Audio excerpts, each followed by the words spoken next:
Hello and नमस्ते। तो बहुत दिन से मेरे यहाँ मतलब इतनी ज़्यादा बॉटल पड़ी है, इतनी ज़्यादा, ये तो 3 ही रखी है पर बहुत ज़्यादा पड़ी थी।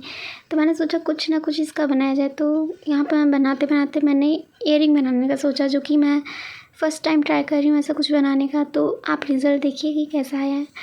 बाकी हम इसके लिए 2 फ्लावर पेटल्स काटेंगे, एक बड़ी एक छोटी, ठीक है।